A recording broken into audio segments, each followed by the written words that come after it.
But if you want that wow image quality, you either need the 1600p version or you should plan on using an external monitor. Let's move on to performance. The unit we tested uses the Ryzen 7 260.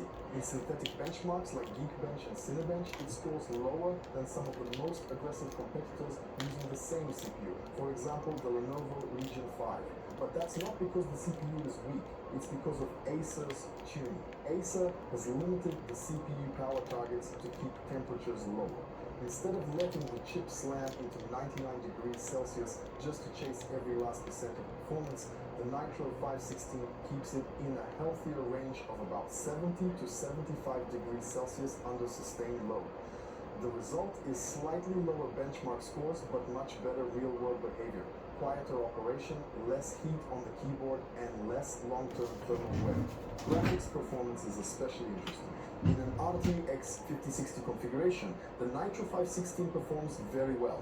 The RTX 5060 is a golden middle ground, roughly 20% faster than the RTX 4060 and only about 10 to 14% slower than the RTX 5070 while being noticeably better value. In real games at 1920 by 1200, Counter-Strike 2 on very high sits around 160 FPS, which makes great use of the 180Hz panel. Perfect for competitive shooters. In a heavier title like Black Myth Wukong, high settings deliver around 80 plus FPS, which is a strong result for a modern AAA game. In Shadow of the Tomb Raider, you get triple-digit FPS on medium and even over 100 FPS at the highest settings at 1200p. So for gaming at this resolution, the Nitro 516 with an RTX 5060 is more than capable. And even if you choose the 1600p display, you'll still be able to play comfortably. You may just need to drop a few settings when necessary. As for the AI in the name, it doesn't mean there's a magical new NPU with 40 TOPS inside. In reality, the Ryzen processors in this laptop deliver around 16 TOPS of AI performance, which is below Microsoft's requirement for so-called AI PC machines. The heavy AI work is handled by the RTX GPU instead. The RTX 4050, 5050, 5060, and 5070 all have strong resources for local AI models, image generation, video filters, and similar tasks. So the laptop is absolutely capable in that area. It just doesn't rely mainly on the built-in NPU. The most interesting part of the Nitro V16's character, however, is temperatures and noise. Under light use, the CPU sits around the low 40s Celsius and the machine is nearly silent, while even in a more aggressive mode. In a 30-minute stress test at 100% load, the average CPU temperature is around 75 degrees Celsius with peaks around 80 degrees. On many competing gaming laptops with the same processor, we see 95 to 99 degrees Celsius in similar tests. That's a huge difference. On the RTX 5060 side, we also ran a long gaming stress test of about 1 hour. Frequency stayed stable with almost no drops, and the GPU core averaged around 84 degrees Celsius, peaking at 87 degrees. Memory temperatures stayed within reasonable limits as well. Once again, the Nitro 516 chooses slightly more conservative power in order to keep heat under control.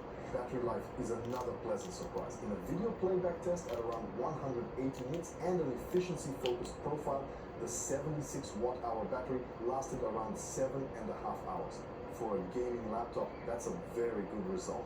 Some models with larger batteries can reach 10 to 11 hours, but those are often creator-focused or work machines rather than true gaming laptops. The Nitro 516 sits well above average for its class, which means you can watch movies, work, or study for a few hours without constantly hunting for an outlet.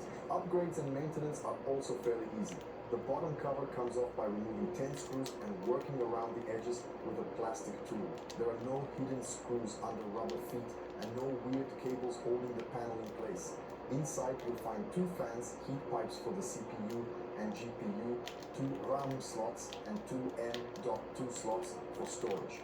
There's no soldered memory, which is great. You can start with 16 gigabytes and upgrade to 32 or 64 later with no drama.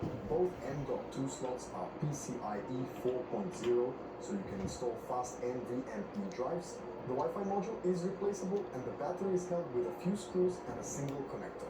So what's the final verdict on the Acer Nitro 516 AI? On the positive side, you get excellent CPU and GPU temperature control, very good battery life, for a gaming class laptop. Great upgrade options with 2 RAM slots and 2 M.2 slots. A rich port selection including USB 4 and a sturdy, understated design that doesn't scream gamer, yet is fully ready for gaming. Even though the base display has weak colors, it's fast, runs at 180 Hz and has no PWM flicker, which is great both for esports titles and for eye comfort. On the negative side, the biggest issue is the base 1200p panel quality. It's simply not good for serious color work, and the image looks washed out. The second downside is that because of the conservative thermal profile, the CPU delivers lower benchmark results and heavy task performance compared to laptops with the same chip but more aggressive tuning. You also miss some conveniences like a physical webcam shutter, and the fingerprint reader isn't available in every configuration. One of its direct competitors is the Lenovo Legion 5 with the Ryzen 7 260. That machine follows the opposite philosophy.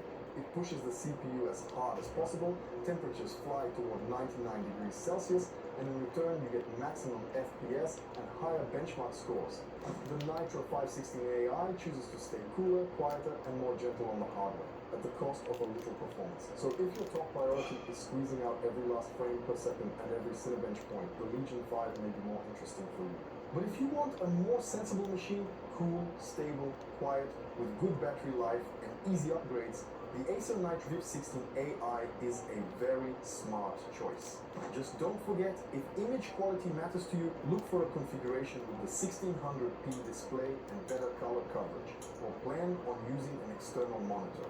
Check out the full detailed review of this laptop on the Laptop Media website, where you'll find all the in-depth tests, results, and comparisons. I'll leave a link down below in the description. Bye for now, and I'll see you again in the next video.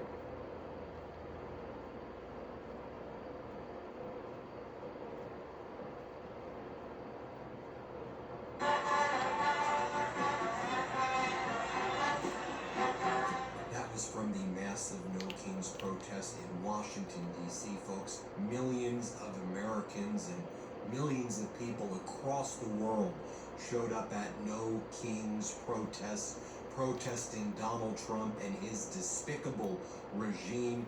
We're waiting for the official numbers, but folks, the protests were absolutely massive. I attended my local No Kings protest. It was so great to see all of y'all out there. Let me just show you some of the images of these No Kings protests. And folks, this is Donald Trump's nightmare right here, when the people go out and make their presence felt, and shoulder to shoulder across the world, we say no to Donald Trump and this despicable regime. Look at this massive crowd that gathered in Boston, Massachusetts. Huge crowd there.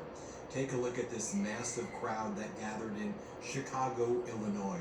We also worked with Status Coup. We were on the ground in Chicago, as you know. Separately, we were on the ground in Minnesota. Our live stream had tens of thousands of people watching in unison. We'll probably have over 1 million to probably 2 million views when all is said and done right there.